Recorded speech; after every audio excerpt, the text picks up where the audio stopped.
برنامه ساعت 9 شب به وقت افغانستان و 12:30 پس از چاش به وقت واشنگتن دی سی. از طریق چینل 469 ستلایت یاسات، وبسایت و شبکه‌های اجتماعی صدای امریکا دنبال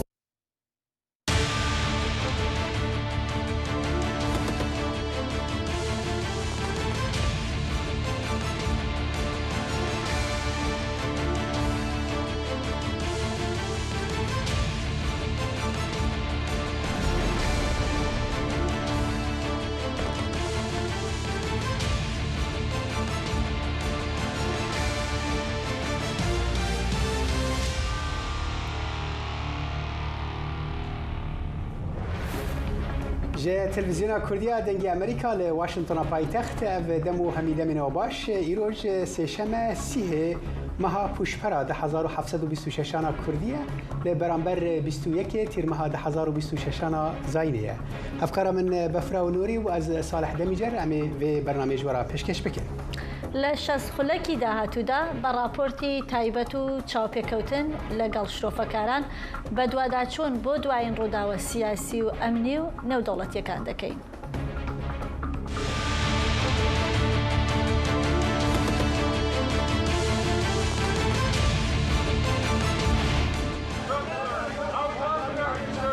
سەرۆک ترامپ پێشوازی لە جۆزێف ئۆن سەرۆکی لوبنان کرد لە کۆشکی سپی.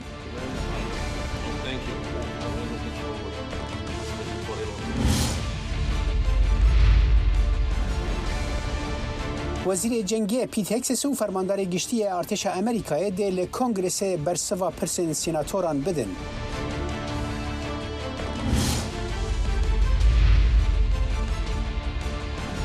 سووریا بۆ باری سێیەم دەستی بەسەر ئەو چەکانەدا گرت کە بە قاچاق بۆ لوبنان ڕەوانەکراون.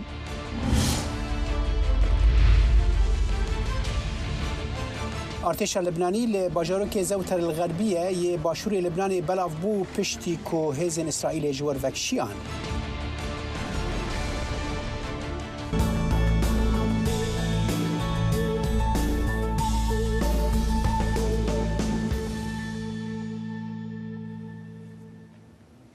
بله بنرن هجا و کو هر جارج کوش کاسپی ام دست به برنامه خود کن جه کو بریارو پیشکتن باندوره ل امریکا و جهان دکن. ایرو سروک امریکای دونالد ترامپ پیشوازی ل سروک لبنان جوزف عون کرد و به روزنامه‌وان را لسر چند مجارین گرینگ آخوین.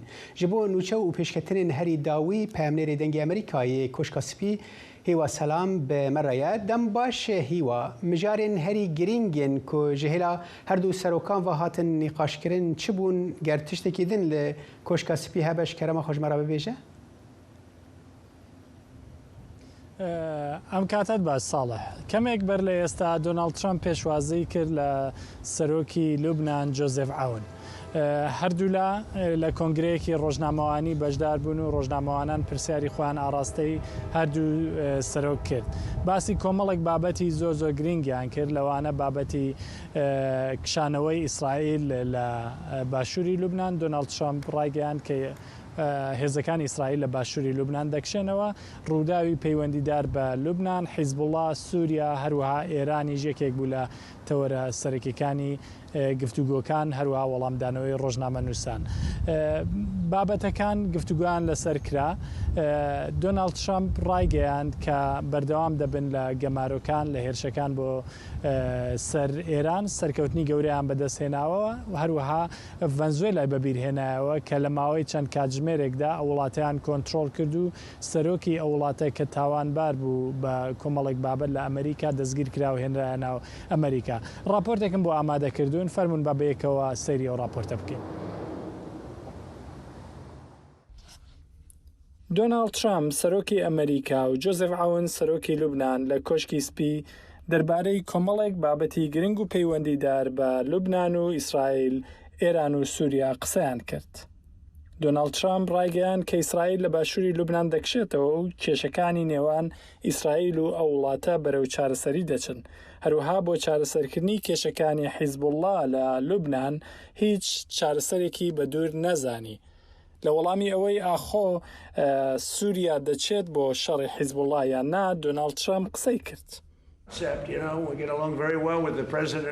هێنانی سووریا بۆ لێدان لە حیزبوڵڵا بیرۆکەیەک بوو نێوانمان لەگەڵ سەرۆکی نوێی سووریا تا بڵێ خۆشە ئیشی باشی کردووە بۆ یەکگرتووی سووریا سەرۆکی لوبنانیش لەوانەیە هەمان کار بکات سەرۆکی سووریا حەز دەکات بچێت و دژی حیزبوڵڵا شەڕ بکات و ماوەیەکی زۆری شەڕی دژیان کردووە بیر لەو بابەتە دەکەمەوە.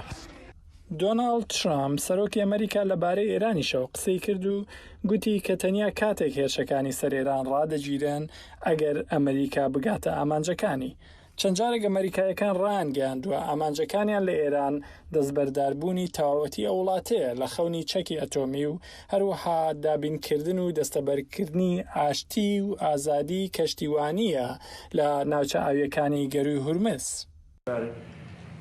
ئەگەر هێرشم نەکردبایە سەر ئێران و شوێنەکانی پیتاندنی یۆرانیۆم لە وڵاتە ئەگەر ڕێکەوتنی باراک ئۆباما و ئێرانیەکانم هەڵ نەوەشاندبایەوە بۆ ئێرانیەکان ئاسان بوو کە دەستیان بە ئەتۆم بگات بەڵام من ئەو خەونەی ئێرانیەکانم لە گۆڕنا ئەو ئێرانیانە زۆر نەکبەتن ئاخر لەو بارودۆخە هەموارەدان بەهۆی هەوڵدان بۆ گەیشتن بە چەکی ئەتۆم کەچی دەنگۆی دروستکردنی شوێنی نوێ هەیە هەر شوێنێکی نوێ دروست بکەن وێرانی دەکەین ئەگەر هەر سپەی ئێرانیەکان جێ بهێڵن 20-25 ساڵی دەوێت هەتا بگەنەوە قۆناغی پێشهێرشەکانمان بۆ سەرە وڵاتە بەڵام بەدڵنیایەوە هەتا نەگەین لە ئامانج دەست بەردار نابین. بەڵێ هێشتا بابەتی ئێران بابەتی سەرەکیە لەلایەن کۆشکیسپی دەسەڵاتدارانی کۆشکیسپی لە دوانیان لەو بارەیەوە داوە هیوای خۆیان بۆەوە دەربڕیوە کە بتوانن بە شێوەیەکی ئاشتیانە لەگەڵ ئێران بگەنە ڕێکەوتن ئەمە لە کاتێکدا کە بردومانەکان بە چڕی لەسەر ئێران بەردەوامن هەر ئەمڕۆ فەرماندەی ناوەندی ئەمریکا ڕایگەیان کە بۆ شەوی دێم لەسەر یەک بردومانەکان لەسەر ئێران بەردەوام بوون و چەندین ناوەندی سەربازی ئەو وڵاتەیان کردووەتە ئامانج.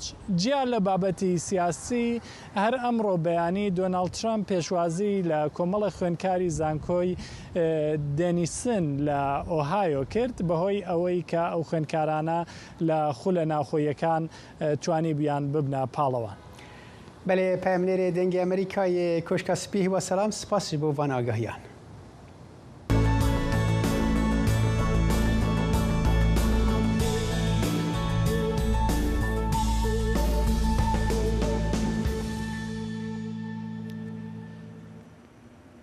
هاوکات لەگەڵ زیادبوونی هەڕەشەکانی ئێران وەزارەتی دەرەوەی ئەمریکا سەبارەت بە ئەگەری پەرەسەندنی ئاڵۆزیەکان لە ڕۆژهەڵاتی ناوەڕاست ئاگاداریەکی جیهانی بڵاو کردوێتەوە. لەلایەکی دیکەشەوە وەزیری دەرەوەی ئەمریکا سەبارەت بە ئازادی هاتوچۆی کەشتیەکان لە باشووری ڕۆژهەڵاتی ئاسیا هۆشداری داوە. سۆران خاتری پایامنێری دەنگی ئەمریکا ڕاستەوخۆ لە وەزارەتی دەرەوەی ئەمریکا لەگەڵماندایە. سۆرانە و کاتت باش زیاتر دەربارەی ئاگاداریەکەی وەزارەتی دەرەوە چ زانیاریەکەت لایە بۆمان باس بکە.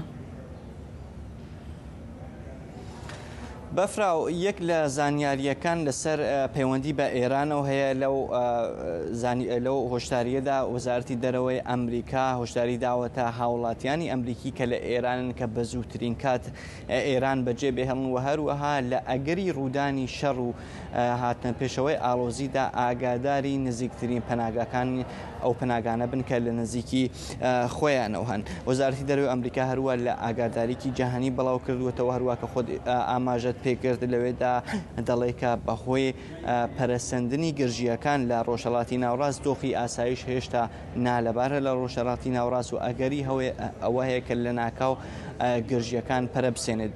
وەزارەتی دەرەوەی ئەمریکا ڕێنمایی داوەتە هاوڵاتیانە ئەمریکی کە لە ڕۆژهەڵاتی ناوڕاستن دەڵێت کە ئاگاداری بارودۆخەکە بن و زۆر بە هوشیاری بجۆڵنەوە و ئاگاداری ئەوە بن لەوانەیە گەشتە ئاسمانیەکان تێک بچن لەوانەیە ئاسمانی ئەو وڵاتانەدا بخرین و لەوانەیە بەرنامەی سەفەرەکانیان تێک بچێت. هەروەها هۆشداری دراوەتە ئەو هاوڵاتیانە هاوڵاتی ئەمریکانەی کە دەیانەوێت سەفەر بۆ ڕۆژهەڵاتی ناوڕاست بکەن لەوێدا وەزارەتی دەرەوەی ئەمریکا دەڵێت کە باشتر وایە کە ئەو کەسانە کە دەیانەوێت سەفەر بۆ ڕۆژهەڵاتی ناوڕاست بکەن یا ئەوەی کە لە ڕۆژهەڵاتی ناوڕاستەوە تێپەڕ ببن پێداچوونەوەیک بە بەرنامەکانی خۆیاندا بکەن.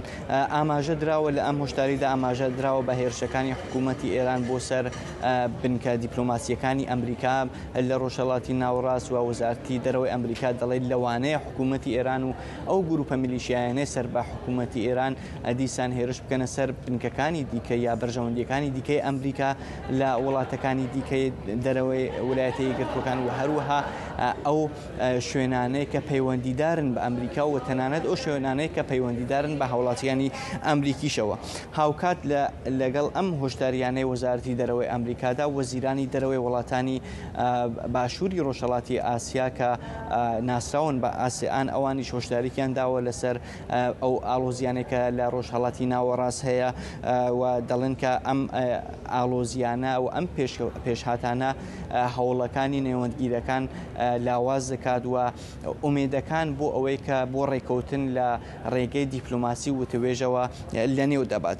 دەزانین کە مارکۆ ڕۆبیۆ وەزیری دەرەوەی ئەمریکاش بۆ بەشداری لە کۆبوونەوەی ئەم وڵاتانە ڕۆشتووە لە فیلیپین هاوکات لەگەڵ ئەوەی کە مارکۆ ڕۆبیۆ گەیشت بە فیلیپین هەندێک لە ڕۆژنامەکانی ئەو وڵاتە وتارێکی مارکۆ ڕۆبیۆیان بەڵاو کردەوە کە لەوێدا مارکۆ ڕۆبیۆ هۆشداری دەدا کە دەڵێ باشووری کەشتیوانی لە باشووری ڕۆژهەڵاتی ئاسیا بە هیچ شێوەیەک ئاسایشی دەست بەسەر نەکراوە. ئەو نووسویە ئەگەر بێت و ئەم ئاوانە کە ڕێڕەوێکی زۆر استراتیژیکن لەلایەنە وڵاتێکەوە کۆنتترۆل بکرێت کە ئەو وڵاتە ئامادەیە بازرگانی وەکو چەکێکی ژئۆپۆلیتیک بەکاربێنێ ئەوە چی دیکە هەڕەشەیەکی گەورەیە بۆ سەر ئەمریکا بۆ سەر هاوپەیمانانی وەسەر بۆ سەر ئاسایش و ئەمنیەتی ئەمریکا و هاوپەیمانانی و هەروە داهاتووی ئابووری. مارکۆ ڕۆبیۆ هەروەها جەختی کردوێتەوە کە ئەمریکا پابەندە بە ئەو بەڵێنانەیە کە بە فیلیپین و هاوپەیمانەکانی دیکەی لە ڕۆژهەڵاتی باشووری ئاسیا داویەتی. ئەم یاداشتە پاش ئەوە دێکە ڕۆژی چەند ڕۆژێ لەوەن پێش پێکدادانێک لە نێوان هێزەکانی پاسەوانی سنوور و پاسەوانی سنووری چین و فیلیپین ڕوویدا. سوپای فیلیپین بەڵاوی کردەوە کە دەڵێ هێزەکانی پاسەوانی سنووری چین تەقەیان لە هێزەکانی فیلیپین کردووە سەربازێک بریندارەوە هەندێک زیان بە قایەقێکی هێزە دەریایی فیلیپینیش گەیشتووە. هەر پاش ئەم ڕووداوە وەزارەتی دەرەوەی ئەمریکا ڕاگەیاندراوێکی بەڵاو کرد ئەو هێرشێ ئیدانە کردووە وتی ئەو هێرشەیە چین کارێکی مەترسیدار و دەستدرێژی کارانەیە. بەڵێ سۆران خاتری پەیامنێری دەنگی ئەمریکا لە وەزارەتی دەرەوە سپاس بۆ زانیاریەکانت. بەڵێ بینەرن هێژا ئەم باڵەوە دەکشینن سەروەیەکێ کە ئیرۆ پشتی چەند کلیلکێن دن وەزیری جەنگی پیت هێکسس و فەرمانداری گشتی ئارتێشا ئەمریکایە دان کین دانیشتنێکی لە کۆنگرسێ دکن و بەرسەوا پرسن سیناتۆران ددن. پەیامنێریشمان ساڵە پەیامنێری کۆنگرسمان مەریوان حەمان ڕۆماڵی ئەم دانیشتنە دەکات و وردەکاری زیاتر پێشکەشیەوە بینەران دەکات لەگەڵمان بمێننەوە بۆ بەردەوامی بەرنامەکەمان. لشکرین ارتش لبنانی ایرو سه‌شنبه ل باجاروک زوتر الغربیه ی باشور لبنان بلاوبون پشتی کوهزن اسرائیل جهرم وکشیان لگور پلانه که به نوبینکاریا امریکایی لگور پلانه پیوسته که لشکرین ارتش لبنانی لهن دورین باشور ولایت دست بدن سر چکن حزب الله کوب ایران و گریدای و لشکرین اسرائیلی جی گاف بگاف وکشن ارتش اسرائیل روز دوشنبه گوت پلانا کو وکو پروگراما نافچه تاقی کرنه هاتیه بناف کرن دست پی کریه ارتش اسرائیل روز دوشنبه پشراست کرده بو کو او هزن خوا وکو بشک ج پلانه ج نو و بجهد که رادست کرنا روزا سه‌شنبه جرباندنه که یکما پلانیه کو لبنانی هیوی دکن او کاربه کنترل خوا لسر خطک عرضه یا بقاسی 10 کیلومتر درج کور دناوا ولایت بسپینه که جهیلا لشکرین اسرائیل و هنجی داگیر کریه. جبو بهتر آگاهی و شیروکرن لدور پیک آنینا پلانا وکشینا هزین اسرائیل جباشور لبنانی و بلاوونا هزین لبنانی لور و هروها نزیک بون و هلوست امریکای نها رزدار دلوان برواری پسپور پیوندین نونتوی جورج واشنطن بمرایه دم باش رزدار برواری بجهبونا ارتشا لبنانی تا چه آسته دکاره به دسپیکا گوهرتنه که سر عرده دناورا لبنانی و اسرائیل ده.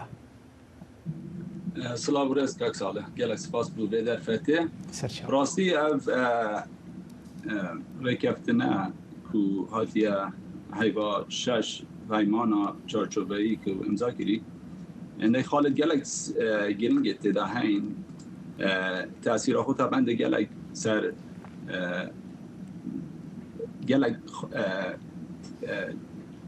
أبد هرمي كتن إيش وانا أبكو شر بين لبنان وإسرائيل بشكل شر بين أمريكا وإسرائيل وإيران وسياسة أمريكا نكا جالك ركابة محالة كتن نوچه آرام بکردن او پروکسیت ایران جی لاواز بکرد یعنی شرک گلک اوید هین استراتژیت هین کو ایکشون استراتژی امریکی اوجا ویتن امریکا ویتن ریکا بهز کردنا حکومت لبنان و گراندنا جیش لبنان بوان نوچه ازمونیه pilot region ویدن مثلا ناکوکینا بین اسرائیل و لبنان جی صافی بکردن بس طبعا جالك يعني شانك جالك استراتيجيه بس جالك زحمته ابو يكون نجاحاته بمساله بينيدن شنكو حزب الله خو بهسترين بروكسيا ایران يعني ناو چدا و بهزج يعني او بخب يعني حزب الله بهزج ناف لبنان دا اف من دبي برسكدن كاك دلوفان خلك اللبناني دكارت شرولي بليزا وتا تشاستي او رازين د في تشارجوي دا بجا خلك اللبناني سي باشت سركي بيكتهن خلك اللبنان الشيعي تنكو بشكيرة حزب الله وكريستيانية وسني ناف باشا عوليكم بحث كري أو باربتر بشكيرة حزب الله وهاب بايمان قال إيران طبعا بربدشت بجيتن بجا أف مينيتن تو بحث كيش خلكي كاي لبنان بس باربتر جي يعني خلكي كو نابویم ناوچدا بوی شاریدا یگلک بیزار بوین چونکو در بدریا دیتی نخوشی دیتین آبوریا تک چوی وجا مروف دشت بجیدن کو بشکش خود شیعاجی حزی کن کو آرامی بکفته و ناوچه چرا یکی بیتن کو اکش حکومت بگرید و شرعیت حکومت هز دست حکومت دا بید که ایکشوان پرینسیپ دولت داریه احتمالا باربتر خلق لبنان تشجيريه ببروسيل كان باشه كيك تلوفان يعني ام بحثا او جیاوازیه کد هلوسته ده هاي نابینا خلق وان ولاتان و حکومت وان دام بشن سر اسرائیلی باشه خلق يعني اسرائیلی بخوال سر آستا گالری چوانیزی کی و مجاری دبن خلق اسرائیلی بخوجي يعني معارضه هنگل حکومت اسرائیل کو گل حکومت خود بجن کو پالیسی حکومت بخو آریشه چکرین نوچه دا و بهتر خطورات خسینه سر اسرائیل بس بشکل مازنجی گل پروسا پیشگیریه کو چونکو مثلا حزب الله جی و حماس نه مثلا که روزه که دو روزه و دهان ساله کو اف ناکوکیه بردوام شهر بردوام بجا نف اسرائیل جی دو تقریبا برداشت بجیتن دو باشد سرکیتن باشه كيك دلوفان وارن سر هالوسط امريكا تهني كي دسبي كده بحث كله تخوز منك برفراهي تجمره بحث بكي ام دزانن كو حزب الله نرازيه او جي وقت جوت جي بهذا لسر عدد ناف لبنان ده واسرائيل جي بتندي وقبولنا كامريكي دكارن تشرولي بليزن دفي درباري ده كو امريكي بخوجي دبيجن دفي حزب الله نمينه امریکی وجا کشا سرکی ناف لبنان او کو جيش حکومت لشکر حکومت لبنان خود گلگا یعنی نسبت سبارت ناف لبنان را نهنده بهزه حزب الله قوی تره وجا پیدویه که امریکا گلگ راهنان و لبنان جیش لبنان چک بکردن و پالپشتیا اکونومیاوان هاریکاریا اکونومیاوان بیتن وجا گلگ لوجستی و گلگ پیدویه هاریکاریه یعنی که کشتی بحث کردن باشه يعني ام جاركتن فكر سر ايرو ما بحثا كومبونا سروكي امريكا دونالد ترامب لقال سروكي لبناني جوزيف عونكر يعني سەرۆک ترامپ بخواد وەکو کەس دکارێت شتێکی بکە پرسێک کۆنفرانسە ڕۆژنامەوانیژی هاتە پرسین و ئەو دکارێت چت وێ دەربارەی دەژ بۆ بکە وی پەسنا سەرۆکی لبنانی داگو و ئەوژی کەسێکی بەهێزە و کارێت شتێکی بکە ئایا ئەمریکی دوێ باوەریە دەنا کۆ بڕاستیژی لبنانی کارن بە ئالیکاری ئەمریکیان ڕەوشە خوا بگوهرن؟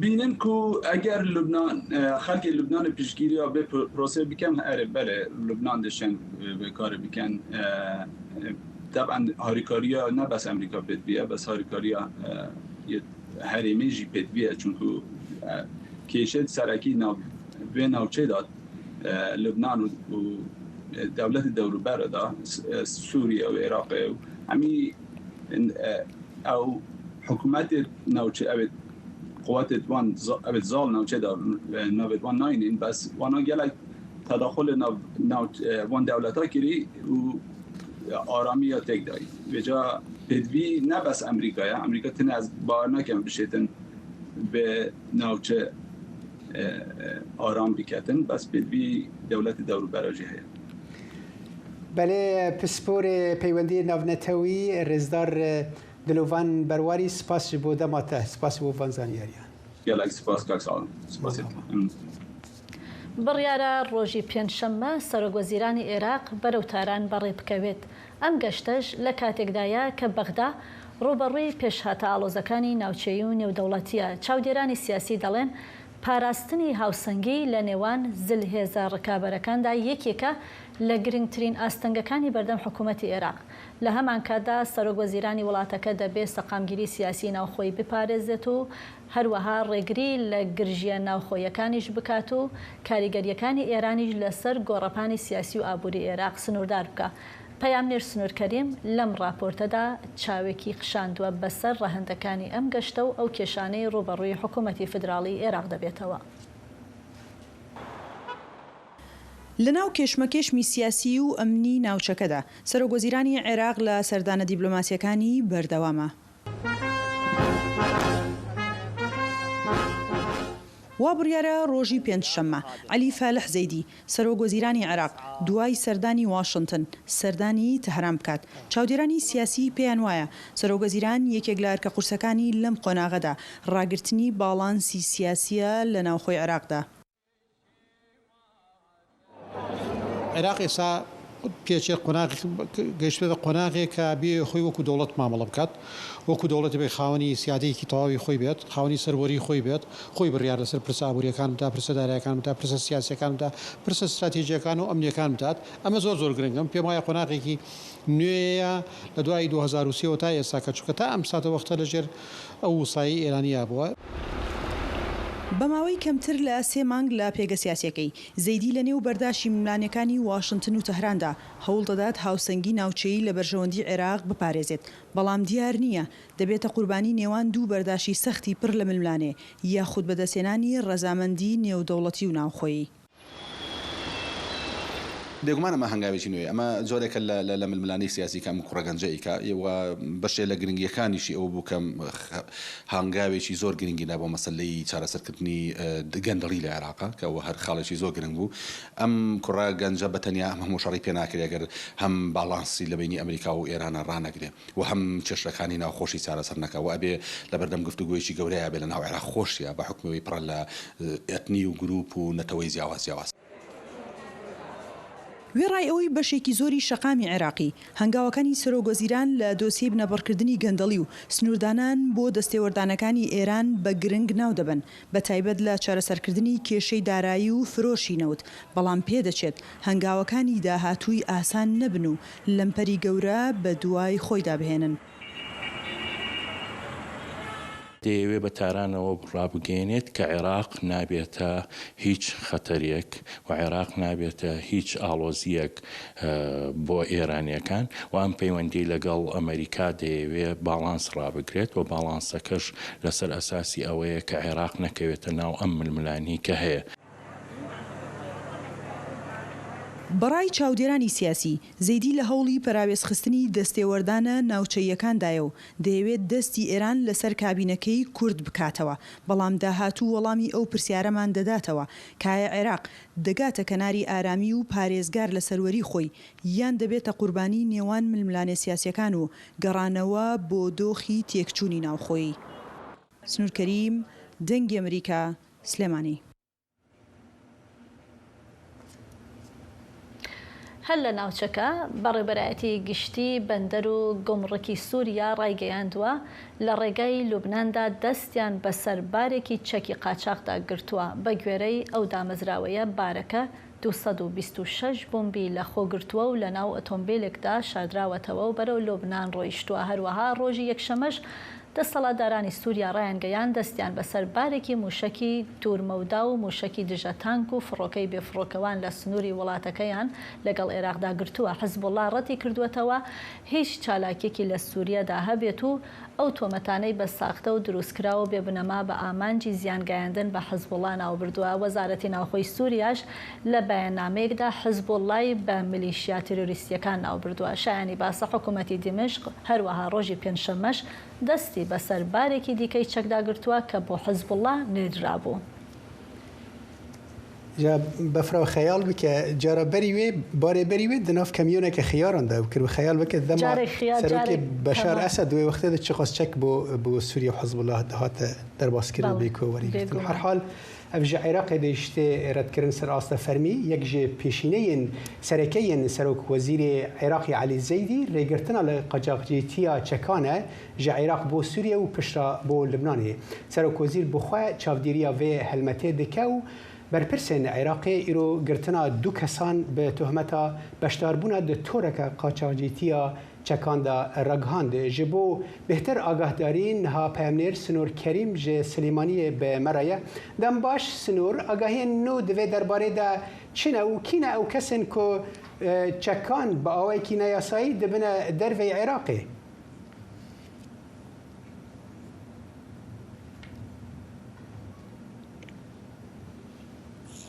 بەڵێ بەفراو ئەم کاتتان باش وا دیارە وەکو جەنابیشت ئاماژەت پێکرد یەکێک لەو دۆسیە هەسیارانەی ئێستا کە ڕاستەوخۆ سەرۆکوەزیرانی عێراق عەلی فالحسەیدی لە عێراقدا خۆی سەرپەرشتی پرۆسەکە دەکا پرۆسەی هەناردەکردنی نایاسایی چەکە لە عێراقەوە بۆ سووریا.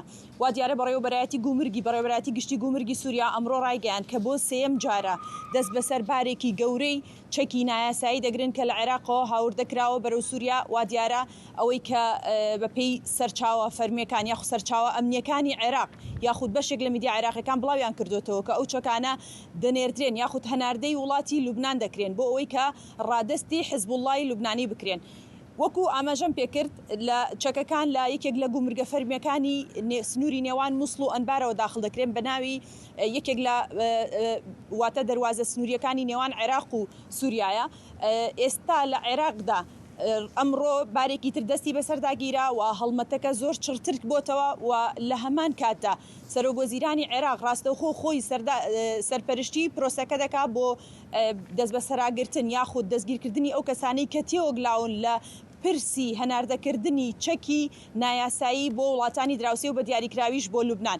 هەر لەو چوارچێوەیەدا ئەمڕۆ دوو کەس لە ناوخۆی عێراق بە بۆنەی تێوەگلانیان لەم پرسا دەستگیر کراون. بەڵێ سنوور وەک خۆشت ئاماژەت پێکرد و هەواڵەکان باز لەوە دەکەن کە ئەم چەکانە بۆ حزبوڵڵا نێردراون. حزبوڵڵاش ئەمڕۆ ئەوەی ڕەت کردوێتەوە کە هیچ چالاکیەکی لەو شێوەی هەبوو بێ بە تایبەتی لە سووریا. لە عێراق چ دەڵێن ئایا ئەمە بە فەرمی پشتڕاست کراوەتەوە کە بە دڵنیا بوونەتەوە کە چەکەکان بۆ حزبوڵڵا ڕەوانە کراون؟ بەفراو تا ئێستا هیچ سەرچاوەیەکی فەرمی بەناوی حکوومەتی عێراقیەوە ئەم هەواڵەی پشتڕاست نەکردوتەوە تەنیا لەو چوارچێوەیە کە چەندین جارە جەخت لەوە دەکەنەوە کە هەڵمەتی دەست بە سەراگرتنی چەکی نایاساییان لە ناوخۆی عێراقدا دەست پێ کردووە. بەڵام وەکو ئەوی کە ئەمڕۆژ بە فەرمی بەڵێ سەرچاوەکان دوو ناویان بڵاو کردەوە کە تێوەگلاون بەڵام حکوومەتی عێراقی تا ئێستا خۆی بەڕسمی نەیتوانیوە ئەم پرسە کۆنتڕۆل بە خێرایی ئەمەوێ ئەوەشم ئەو زانیاریەشم بدەیتێ کە چەکەکان چی چەکێکی لە خۆ گرتووە چه جۆرە چەکێک بوون؟ بەفراو تەنیا چەکی سوگنیە وەکو جەنابیشت پێشتر ئاماژەت پێکرد بەشێک لەو چەکانەی کە بەنایاسایی براونەتە دەرەوەی عێراق چەکی قورسن واتە چەکی پارچەی درۆنی و دژە تانک و دژە تۆپ دۆزراونەتەوە. ئەمڕۆ دەزانین کە بەڕێوەبەرایەتی گشتی گومرگی سووریا ڕایگەیاند 200 و نزیکەی 26 پارچە تۆپیان پارچە بۆمبیان دەست بەسەرا گرتووە کە لە عێراقەوە هەناردەی سنووری سووریا کراون لەوێشەوە هەناردەی لوبنان کراون. ئەمە تەنیا ئەو سەرچاوانن کە لە ناوخۆی سووریا پژڕاست کراونەتەوە ئەوەی کە لە عێراقدا هەیە بەشێک لە سەرچاوە ئەمنیەکان بە ناوی سەرچاوە بڵاویان کردوونەتەوە بەڵام وەکو پژڕاستکراوی حکومی تا ئێستا هیچ شتێک نییە. دیارە وەکو ئاماژەم پێکرد چەکەکان جگەلەوەی کە چەکی سووکن بەشێک لەو چەکانە چەکی قورسیشن وەکو وتمان درۆن و چەندین جۆری ترن کە ئاودیو کراون. بەڵێ سنوور کەریم پامێرج سلێمانی مەراوی گەلک سپاس بۆ ڤانزانیێریان. داخستنی تەنگەی هۆرمۆز جگە لە پەکخستنی هەناردەکردنی نەوتی خاوی عێراق قەیرانێکی نوێی لە دابینکردنی سوتەمەنیش لەو وڵاتەدا دروست کردووە. عێراق بۆ دابینکردنی پێداویستیە نێوخۆیەکانی زۆر پشتی بە هاوردەکردنی سوتەمەنی بەستووە و ئەم دۆخەش بووەتە هۆی بەرزبوونەوەی بەرچاوی نرخەکان. هەرچەندە حکوومەتی عێراق و حکوومەتی هەرێمی کوردستان ڕێو شوێنەکانیان بۆ کەمکردنەوەی ئەم فشارانە گرتووەتە بەر بەڵام شارەزایان دەڵێن ئەم کێشانە لە ماوەیەکی کورتە چارەسەر نابن. بۆ زانیاری زیاتر لەگەڵ پەیامنێر دیار جەماڵ قسە دەکەین لە هەرێمی کوردستانەوە. دیارە و کاتت باش باس بکە بۆمان کە دۆخی سوتەمەنی لە عێراق و بەتایبەت لە هەرێمی کوردستانی ستا چۆنە؟ ئایا کاریگەری خستووەتە سەر ژیانی ڕۆژانەی خەڵک؟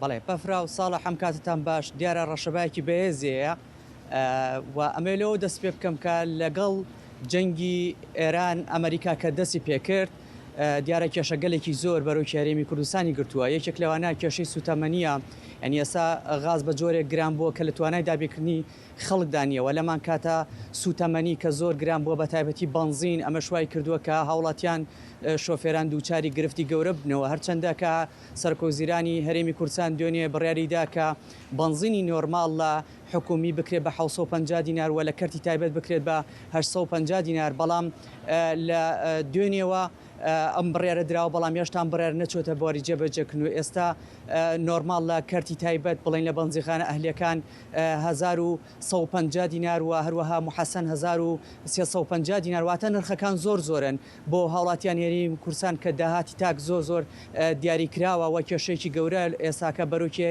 هاوڵاتیانی هەرێمی کوردستانی گرتووە.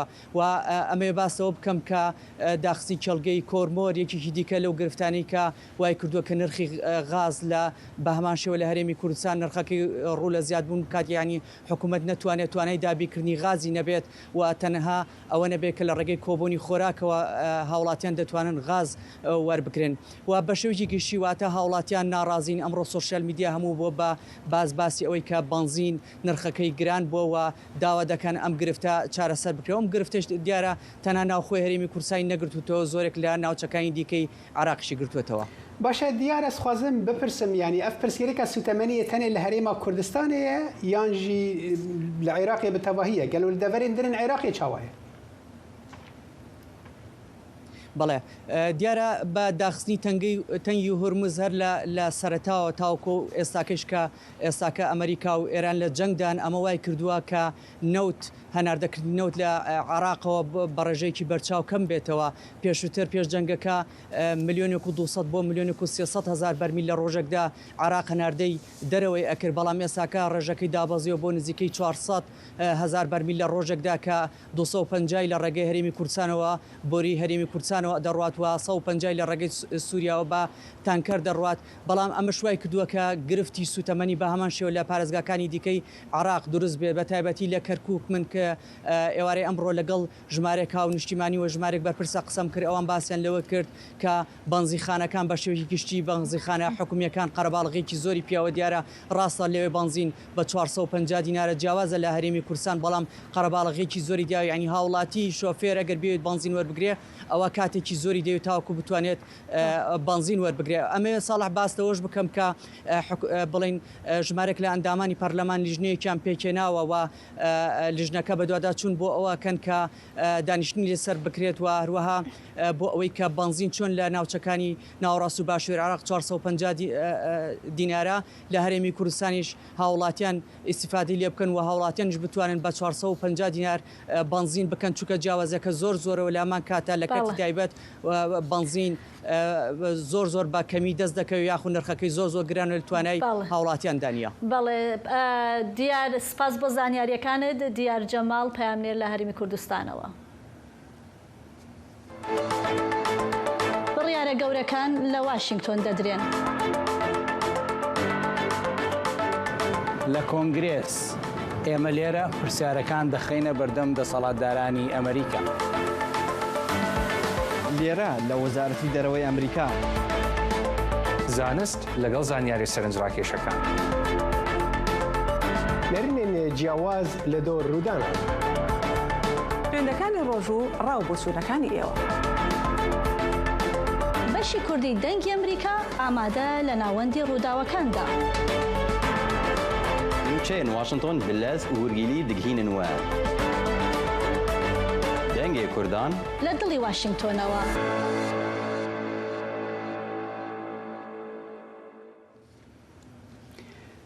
دەمەکێدا کە حکوومەتە نویا بریتانیایە دەست بە کار دەکە پرس هێنجی لەسەر سبەرۆجا سیاسەتە دەربەیە وی وڵاتی دەمینن. گەلۆ چ گوهرتن تێنە چاوەڕێکردن دەربارەی پەیوەندیین بریتانیا بە ئەمریکا ژە ئالیکی و بە ئێرانی ڕێژی و هەروەها لەسەر دۆزا کوردیژی ji بۆ بهتر ئاگاهی ئەم دەچن جەم هەفکاری خۆ ئارش ساڵح دەم باش ئارش چ تشتێن نو دەوێت دەربارەی دەهەنە. زۆر سپاس ساڵح بەڵێ هەروە کاماژەت پێدا بریتانیا قۆناغێکی نوێی ژیانی سیاسی خۆی دەست پێ کرد دوای دەستبەرداربوونی کێرستەرمەر وەکو سەرۆکوەزیران کە لە پۆستەکەی دەستبەردار بوو ئەندی برنهام وەک سەرۆکوەزیری نوێ دەستی بەکار کرد و ئێد میلیبانیش پۆستی وەزیری دەرەوەی بۆ دیاری کرا. لەم پەیوەندیە لە ڕاستیدا ئەم گۆڕانکاریانە کاتێک ڕوودەدەن کە جیهان ڕوبڕووی ئاڵۆزی سیاسی و سەربازی گەورەیە لە شەی ڕۆژهەڵاتی ناوەڕاستەوە بگرە تا ململانەی ڕووسیا و ڕۆژاوا و پرسی پەیوەندی داهاتووی ئەوروپا و رووسیا و پەیوەندی دووسەری ئاتلانتیکۆوانە هەمووی باسی گرنگن لەو پەیوەندی داهاتوو تاراوە کە زۆر کەس دەپرسنایە سیاسەتی دەرەوەی بریتانیا بە شێوەیەکی بنچینەی دەگۆڕێت. وەڵامی سەرەتایی ئەوەیە کە لە نێوان گۆڕانکاری و بەردەوامی زیاتر دەبینرێت با بزانین چۆن و بۆ. یەکەم هەنگاوی بەرنهام پەیوەندی تەلەفۆنی بوو لەگەڵ سەرۆکی ئەمریکا دۆناڵد ترامپ. لەو پەیوەندیەدا جەخت لەسەر هاوپەیمانی بە ناتۆ و بەرگری و پاراستنی ئازادی هاتوچۆی دەریایی و هەروەها بابەتی تەنگەی هۆرمۆز کرایەوە و بابەتی بەرگریش خرایە بەرباس. سەرۆک ترامپ ئەو پەیوەندیەی تەلەفۆنیەی بە باش نرخاند ئەوە ئەمە نیشانەیە کە لەوەی کە پەیوەندی تایبەتی نێوان لەندەن واشنگتن هێشتا بنەمای سیاسەتی دەرەوەی بریتانیا دەبێت. بەڵام ئەمە مانایەوە نییە کە لە هەموو شتێکدا هاوڕابن. بەرنهام دەڵێت ئاراستیەکی پراگماتیستیانەی دەبێت واتە لە بوارە استراتیژیەکاندا وەکو ناتۆ، ئۆکرانیا و دژە تیرۆریزم لەگەڵ واشنگتن کار دەکات بەڵام لە بابەتەکانی وەک گۆڕانی کەشوهەوا یان هەندێک پرسکەلی ڕۆژهەڵاتی ناوەڕاست ڕەنگە ڕای جیاوازی هەبێت. لە لایەکی ترە ڕۆژاردننی ئێد میلیبەند بۆ وەزیری دەرەوە مانایەوەیە کە جەخت زیاتر دەکرێتەوە لەسەر دیپلۆماسی و ڕێکخراوە نێودەوڵەتیەکان و یاسای نێودەوڵەتی. میلیبەند بە گشتی پشتیوانی ئەوەیە کە پێش بەکارهێنانی هێز گفتوگۆ و ڕێگا دیپلۆماسیەکان تاقی بکرێنەوە لەسەر قیرانی ئێران بە تایبەتی ڕایگەیاندووە کە دەبێت ڕێگا لە بەرفراوانتربوونی شەڕ بگیردرێت و جەخت لەسەر گرنگی یاسایشی تەنگەی هۆرمۆز کردوتەوە. بۆ کورد پرسیارەکە ئەوەیە ئایا گۆڕانکاری لە دەوڵەتی بریتانیا چ مانایەکی هەیە؟ نەبێن هەموو نە میلیبەند لە کاری سیاسی خۆیان دەڕاستیەکەی تەوێ هەڵوێستێکی پتە و بەهێزیان لەسەر کورد نەبووە بەڵام بە پشت بەستن بە ڕەوشی گشتی سیاسیان دەتوانرێت بڵێن کە پشتیوانی لە ماف پاراستنی کەلتوری سیاسی کەمینەکان دەکەن لە ناو سنوورە هەبووەکاندا. بۆ کوردەکان ایران ئەمە زۆر بەمانای پشتیوانی دیپلۆماسی و مافی مرۆڤ بە حکوومەتی هەرێم و ڕۆژ ئاواش دەتوانێت بە واتای بێت کە دەوڵەتی بریتانیا زیاتر بۆ باسی بەشداری سیاسی مافەکانی حکوومەتە هەرێمیەکان و ڕۆڵی ڕێکخراوە نێودەوڵەتیەکان بۆ ڕێکخستنەوەی پەیوەندی هەرێم و ناوەندی کراوە بێت. بە کورتی دانانی حکوومەتی بەرنهام گۆڕانکارێکی زۆر گەورە نییە بەڵام دەنگێکی جیاوازتر لە بوارەکان دیپلۆماسی و مافی مرۆڤ دەهێنێت بۆ کوردان. ئەمە دەرفەتێکە بۆ ئەوەی قسە لەسەر مافی مرۆڤ، دموکراسی و یەکسانی بکەن لەگەڵ لەندەن، بەڵام پێویستە بە واقعبینی بەرەو پێش بشن. هاوکات بریتانیا هەروەها پێویستی بە هاوسەنگکردنە لە نێوان هاوپەیمانەتی استراتیژی و برەمەکانی خۆی. لە کۆتاییدا ئەوە ئەرکی سەرشانی نوێنەرانی کوردە کە پیشان بدەن ماف و یەکسانی کوردەکان چۆن دەتوانێت لەگەڵ ئامانجەکانی ئارامی و دموکراسی لە ناوچەکەدا یەک بگرێتەوە. ساڵح. سپاس ئارەشی بۆ ڤان ئاگاهیەتە دایمە. ئەم دخوازم باڵەوە بکشین سەرۆیەکێ بینەرێژاک و وەزیری بریتانی نوێ وەزیری هەفتانێک دناوە 10 ساڵاندا دەبێ وەزیر سەرۆک وەزیری بریتانیایی. سپاس ئارەش.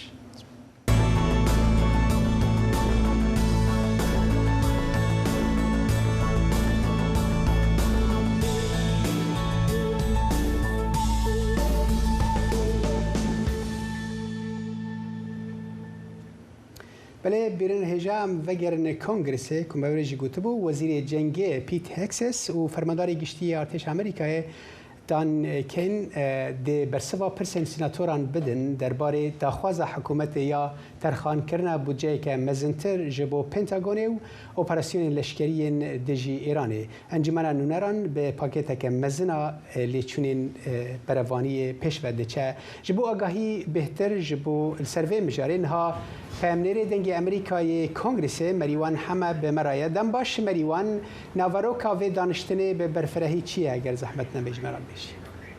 بەڵێ ئەمە گرنگترین بابەتی ئەمڕۆیە دانیشتنەکە ئێستا دەستی پێکرد و لە دانیشتنی ئەمڕۆدا لیژنەی دابینکردنی بودجە لە ئەنجومەنی سینات ئەم دانیشتنە سازەکات کە تێدا وەزیری جەنگ پیت هێکسس و سەرۆکی ئەرکانی سوپای ئەمریکا جەنەرال دان کین ئامادە ئەبن بۆ پشتگیریکردن لە داواکاری حکوومەت بۆ دابینکردنی بودجەیەکی زیاتر بۆ پەنتاگۆن. ئیدارەی سەرۆک ترەمپ داوای نزیکەی 90 میلیارد دلار کات وەکو بودجەی فریاکەوتنی پێڵەن ئیمەرجنسی نزیکەی 70 میلیارد دلاری بۆ وەزارەتی جەنگە. دانیشتنی ئەمڕۆ زۆر گرنگە چونکە دوجار کە وەزیری جەنگ لە کۆنگرێز بوو بۆ وەڵامدامی پرسیاری یاسادانەران لە سەرەتای مانگی پێنجا بوو. بێگومان زۆربەی ئەم دانیشتنە چاوەڕێ دەکرێت لەسەر ئێران بێت. سیناتۆرەکان وەڵامیان دەوێت دەربارەی استراتیژی سەربازی حکوومەت دژ بە ئێران و هەروەها تێچووی ئەم ئۆپراسیۆنیە. هەروەها و راپۆرتانەی دوایی کە دەڵێن پەنتاگۆن دەیان برینداری سەربازی لە هێرشەکان ئێراندا ئاشکرا نەکردووە و ئێستا کە گەشتونێتە دەیەم ڕۆژی دووبارە هەڵگیرسانەوەی جەنگ دژ بە ئێران ئەمەش چاوەڕوان دەکرێت ببێتە هۆیەک یان ببێتە پرسیاری زۆربەی یاسادانەران. من دەقی وتاری پیت هێکسسم لایەکە ئێستا بڵاویان کردەوە تیادا داواکەڵێ یەکێ ئاشکرایەکە یەکێ لەو مەرجانە یەکێ لەو پێویستیانەی بۆیە داوایان بودجەکەن بەهۆی جەنگی ئێرانەوە پێویستیان بەوەیە کە کۆگاگانی چەک و تەقەمەنی پڕ بکەنەوە و هەروەها لەگەڵەوەشا بۆ خۆ ئامادەکردنە بۆ ئامادەسازی سەربازیە بۆ داهاتوو. وەکوتم ئێستا یاسادانەران سەرگەرمی دەستپێکردنن بەو دانیشتنە و دەیانەوێت بزانن کە حکوومەت چ بەرنامەیەکیە بۆ ڕێگرتن لەوەی کە ئێران چەکی ئۆتۆمیە بێت و هەروەها لە ڕێگرتن لە فراوانبوونی ئاڵۆزیەکان و زیادبوونی ململانیەکە.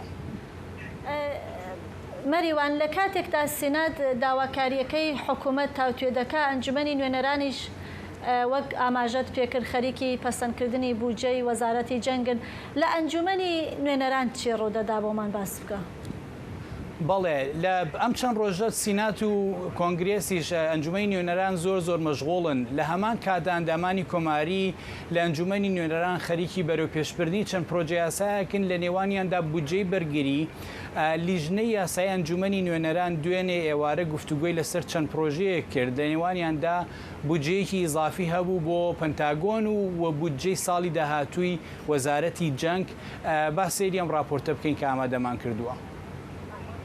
That does not mean we should blind ourselves to the reality of the timeline ahead of us. We have a lot of heroic people. ئێمە ژمارەیەکی زۆر خەڵکی پاڵەوانمان هەیە کە لە سوپادا لە دۆخێکی سەختدا خزمەت دەکەن بۆیە پێویستە ستایشیان بکەین. ئەمانە باشترین و ئازادترین کەسانی وڵاتەکەمانن. ئەوان وڵاتەکەمان دەپارێزن و بۆی دەجەنگن. لە کۆبوونەوەی لیژنەی یاسایی ئەنجومەنی نوێنەراندا کۆماریەکان بەرگریان لە چەند پرۆژە یاسایە کرد لە نێویاندا دابینکردنی نزیکەی 6 ملیارد دلار بودجەی تەکمیلی بۆ وەزارەتی جەنگ و زیاتر لە 1 تریلیۆن دلار بودجەی ساڵی داهاتوو بۆ وەزارەتی جەنگ. هەروەها وتیان کە دابینکردنی بودجە بۆ مەبەستی بەرگری نیشتیمانی یەکێکە لە بەرپرسیارەتە سەرەکیەکانی حکوومەت و ئەو پارە زیادەیەش یارمەتی دەردەبێت بۆ بەهێزترکردنی سوپا. ڕەخنەگران دەڵێن کە کۆنگرێس پێشتر بودجەی دابین کردووە و پەسەندکردنی بودجەی زیاتر بێ دۆزینەوەی سەرچاوی داهات نەگونجاوە. کۆماریەکان مانگی حوتی ساڵی ڕابردوو 150 میلیارد دلاریان بۆ وەزارەتی بەرگری دەرخان کرد. تا ئێستا نیوەی ئەو بڕەپارەیە خەرج نەکراوە. ئێستا دەیانەوێت 6 میلیارد دلاری تر بنێرن بۆ جەنگ. دووبارە بەبێ ئەوەی سەرچاوی داهاتی ئەم پارەیە دیاری بکەن. لە کۆبوونەوەکەدا لیژنەی یاسایی ڕێکارە یاسایەکانی چۆنەتی گفتوگۆکردنی پرۆژە یاساکانی پەسەند کرد و بڕیارە لە ڕۆژانی داهاتوودا پرۆژە یاساکان بخرێنە بەردەم تەواوی ئەنجومەنی نوێنەران بۆ دەنگدان. بەڵێ بفراو حاڵی حازر ئەنجومەنی نوێنەران دانیشتێکی کراوە هەیە بۆ باسکردنی ئەو پرۆژە یاسایانە و مشتومڕەکە تا ئێستا کۆتایی نهاتووە، بەڵام پێش کۆتایی ئەم هەفتەیە دەردەکەوێت کە ئایا لە ئەنجومەنی نوێنەران دەنگی پێویست دەبێت بۆ پەسەندکردنی ئەو چەند پرۆژە یاسایی کە باسمان کرد. باشە مەریوان قۆناغا پێش ینی ئابەیە وان هەردوو هەوڵان دێچ بە؟ سبەی یا دوو سبەی تەواوی ئەندامانی ئەنجومەنی نوێنەران گفتوگۆ لەسەر ئەو پرۆژە یاسایانە دەکەن، چونکە ڕۆژی هەینی دو ڕۆژی کارکردنیانە دەنگ لەسەر هەروەها دەنگ لەسەر ئەو پرۆژە یاسایانە دەدەن وەکووتم پێشەوەی ڕۆژی هەینی دواوادەی ئیشکردنیانە پێش ئەوەی کە پشووی هاوینەیان دەست پێ بکات و هەتاوەکو ناوەڕاستی مانگی نۆ ئیشان نابێت. لە ئەنجومەنی سیناتیش دانیشتنەکەی ئەمڕۆ چەند کاتژمێرێک دەخایەنێت بۆیە لە ماوەی داهاتوودا لە چەند ساعاتێکی داهاتوودا بۆمان دەردەکەوێت کە ئایا ئەندامانی سینات بە وەڵامی پرسیارەکانی قایل دەبن بە وەڵامانەی کە پیت هێکسس دەیداتەوە و ئایا زانیاری زیاتریان سەبارەت بە ئۆپراسیۆنەکان دژ بە ئێران و هەروەها وردەکاری زیاتریان دەست دەکەوێت سەبارەت بە استراتیژی حکوومەتی ئەمریکا بەرامبەر بە ئێران. برای پایمنێری دەنگی ئەمریکا کۆنگرسێ مەریوان حەمە سپاسی بۆ زانیاریەتە. گیانبەخکردنی نۆ پێشمەرگەی کۆمەڵە لە هێرشێکی ئاسمانغی ئێران بۆ سەر شاری سلێمانی کاردانەوەیەکی زۆری لە نێو کوردی هەموو پارچەکاندا لێکەوتوەتەوە. لە باکووریش خۆ پیشاندەرانی کورد هێرشەکەیان سەرکۆنە کردووە و داوایان لە ئەمریکا کرد لە سیاسەتەکانیدا بەرژەوەندی و داخوازیەکانی گەلی کورد لە ناوچەکە لە بەرچاو بگرێ. پەیامنێر خەجیجان لە ئامەدەوە ئەم راپۆرتەی بۆ ئامادە کردوون. ڕۆژە ئینێ لە سلەیمانیە نە پێشمەرگەین کۆمەلێ دە بۆمبەبارانە ئیرانێدا ژیانە خۆش دەستان. کوردن باکوور کشتنا پێشمەرگەیان و عێریشیان سەر کوردستانی شەرمەزارکردن. دەولەتە ئیرانێ توجاری ji kiryarên terorîstî dev jê bernade. Piştî ku Îranê li tengava Hurmuzê êriş bir ser kêştiyên bazirganiyê, fermandariya navendiya Amerîkayê pêleka nû pêk anî li ser bingehên Îranê.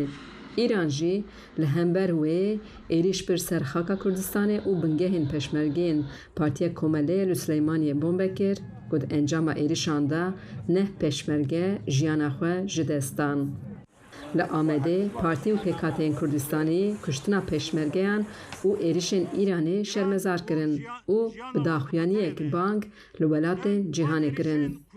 Ev êrişên dewleta dagirker a Îranê ne tenê li dijî komeke siyasî leşkerî ne. Em van êrişan weke êrişên li dijî milletê Kurd û hemû perçeyên Kurdistanê dinirxînin. Hêzên Kurdistanê Rojhilat li hemberî Îranê ne nava şardene. Başûrê Kurdistanê îro li hemberî Îranê ne nava şardeye. Êrişî wan nekirine. Yani ji ber vê yekê tu sedem tuneye ku êrişî em bêjin gund û bajar û navçeyê Kurda û Kurdistanê dikin.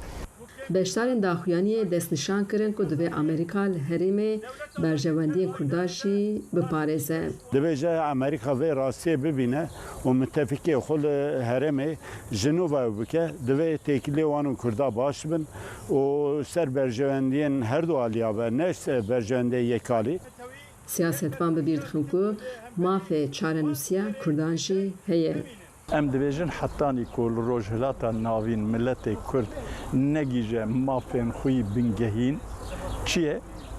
هەری کێم لە هەر چارپەرچێ کوردستان دەبێت کۆ ملەتی کورد ببە خودیە ستاتو ببە دەولەتێک فەدەرال ئان کۆنفەدەرال ئان دەولەتە سەربخۆە حتانی کۆڤانە پێک نێن لە ڕۆژهڵاتە ناوین ئەز نەباوەرم کۆ وسا ئاو هێدی بەهارکەوێ هەر پێل هەبن.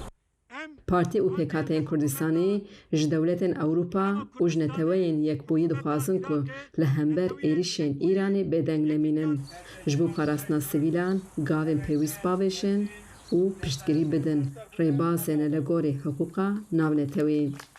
Xecican Farqîn, Dengê Amerîka, Amed.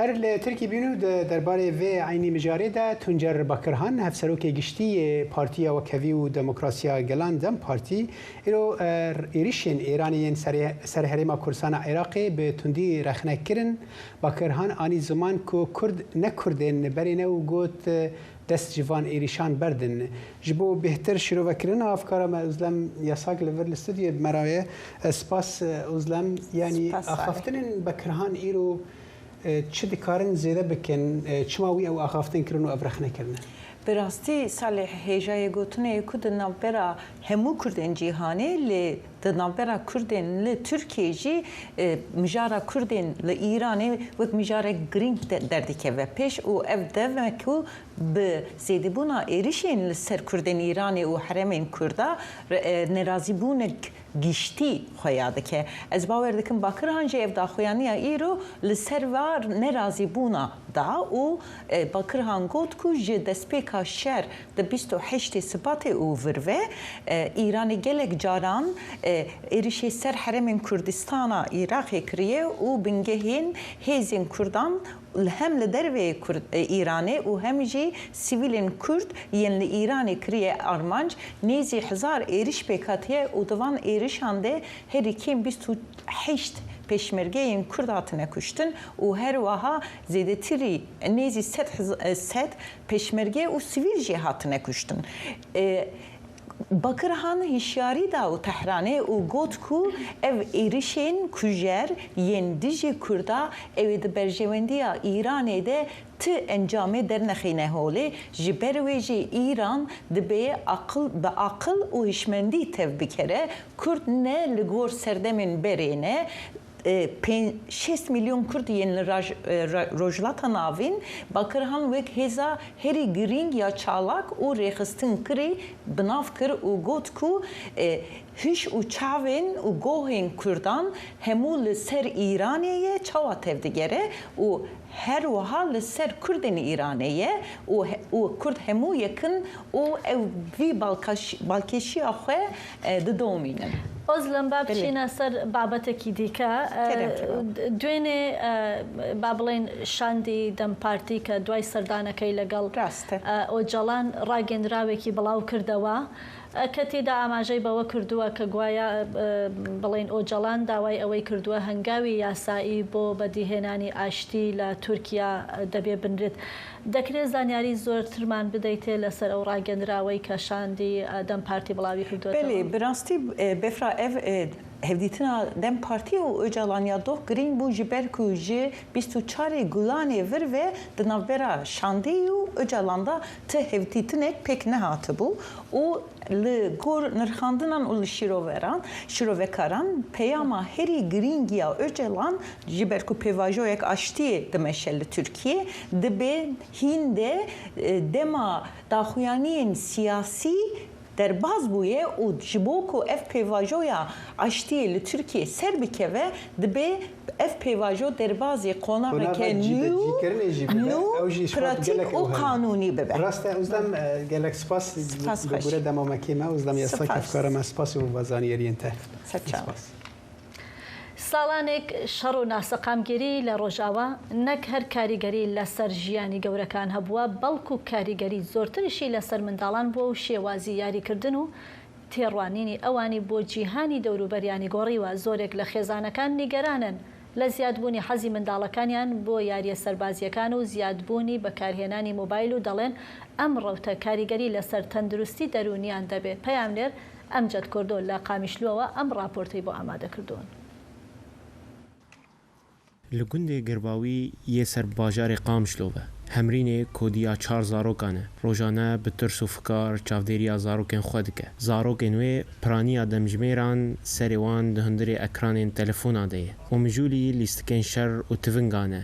Tiştek goderûniya wan guherandiye û ew ber bi tenêbûnê ve birine. Ez dibînim ez ban kurê xwe dikim يعني دبي 4 جار 7 جار حيا جوجل مفد جرينه حيا جوج يعني جوي مجولها جلكي بيف مجول دبن برزغريك دجي كي قالكي اصاي خوندني داكتي يعني بري لاو كي محرتم صدبر انا ايصال شو درباس بو حيشتي والسابر ام جيان مرحله كي قم قوتي يعني ام جي قطبكن روجي ساعتاك زدي ساعتاك ام نكارم دنجبر قم دي بوك اسلوبك عدائي بيرتشي وقاوا قم يك جار مجي قطكر افروش نتنه دناوا مالان ده دناوا بازارên herêmê de jî lîstikên leşkerî û yên şer cihê herî mezin digirin. Firûşkarên lîstikan dibêjin ku daxwaza zarokan li ser van lîstikan ji hemû cureyên din zêdetir e.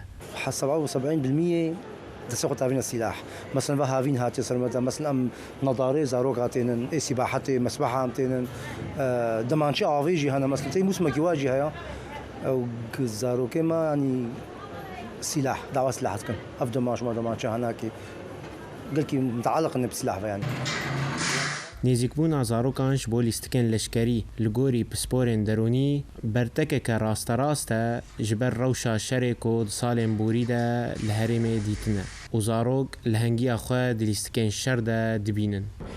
يعني امكارم بين واقعك افتراضي دكفو واقعك افتراضي هجر ام بين حلول بري هرتشتي زاروكي خو مالبات جوانتي خستن وعي زاروكي خو توجيهكم بقالي لستوكني دن ام نكارج نشكك دوان قدكن جلستكك مثلا ام بيجن لستكك الكتروني قتالي هادي لكن تي فورا تشتكي بديل درباسكت بيره تevî bangên pisporan û fikarên malbatan ofîsa parastina zarokan a serbidesteya Jinêve li herêma Cizîrê eşkere kir ku hetanha tipên gavên wan ê taybet di vê derbarê de tune ne. Rêgirtina li ber van lîstikan û parastina siberoja derûnî ya zarokan mîna berpirsiyariyeke hevbeş di navbera malbat û saziyan de dimîne. Hemrîn hewl dide telefonê ji dest zarokên xwe dûr bixe û wan ber bi lîstikên tevgerî ve bikişîne. Da ku karibin cîhana xwe ya zaroktiyê ji bandorên şer biparêzin. Emced Kurdo, Dengê Amerîka, Qamişlo. Belê em ji Qamişlo biçin bendava Mosilê û bandora heşkesaliyê li ser wê raporteke Xetab Umer heye kan pevre temaşekin. دەمێ هشکە ساڵی دویتە بەختەوەریەکە بخەم خانکە کێڤن برینێکە 41 ساڵە لە بن ئاوا بەنداوا مووسڵ دامایی هشکە ساڵی ڕەنگە بۆ هەموو جیهانێک کارەسات بیت لە لڤێرێ هێڤیەکە و تاکە دەرگیهە بۆ زڤرینێکە کاتی بۆ نیشتیمانی ئەم لەسەر بەلەمەکە لەرزوک دەچینە ناوەڕاستە بەنداوا مووسڵ لە بن vê avasar û bêdeng hembêza gundê xanka kevn û bîrhatinên 120 xêzanan palkeftiye. 41 sal pêşnûke bi zora çek û biryarên rijêma wî demî xelkê vê dola zengîn bi zora milê hatine awarekirin bê ku qerebûya kêmtirîn rastî û darobarên wan bihête kirin. Hemze Eîdû muxtarê gundê xanka kevne bi çavên pirî xerîbî temaşeyî bin avê diket û wek ew dibêjît ji layê derûnî ve hêşta digel wan bîrhatinên wan xaniyên bin av bûyî dijît. زيارتي ما ومزاري بازيد أو ما ينافي مدويتا تعاملي قال ما بقن كواجا مواطنة عراقي وهر كاس هي أمجي هر مواطنة ذي دولتنا ولا هم كردستانينا بس أم هر تابعي كردستانينا وكردستان وأم حمي يك دولتنا كاس ما كاسي أو نكت مدويتا تعاملي كواجا عراقي قال ما بقن نحقي ما بخون أفا بينجي سالة مش قندي ما معلوم كرن بهزارات دونة ما عرضي مشون وشو تعويض وشو تشندانا ما Azara gundê xanka kevin çîroka 86 gundên diyên vê deveriye ku li sala 1985 keftine bin bendava Mosul. دنافوان ده 12 گوندên êzdînişîn ku ne tenê mal belku mezargeh û pêgehên xwe yên mêjwî û pîrozî ji dest dan. Asîvîkim xelkê me bête verî û muxtarên gundin û spên gundin û cotiyarên gundin gazê da xwe bîn bigihîne me û ez hazirim dergeh heta Hewlêr û belkî heta Bexda jî ez vî kesî biçim çunku min divê xizmeta gundê xwe xanke kevim bikim. Di navbera pêlên avê û xewnên hişkbûyî da xelkê gundên jêr bendava Mosul li hêviya baraneka qerebûkirinê ne ku birînên wan yên 41 salî sarêj biket. Berî ku saleka diya hişke saliyê bêt û naçar bin dîsan seyrî kavilên xaniyên xwe yên xendiqî bikin. Xetab Umar bû dengê Amerîka, bendava Mosul. بله بینرن هجان به وی راپورتاج دیگهن داویا برنامه ایران به هیوینا و دمک خوش به مرا در باس کرده و تا جارکدن بمینن دناف خیر و خوشیه ده هر شاد و آسوده بند.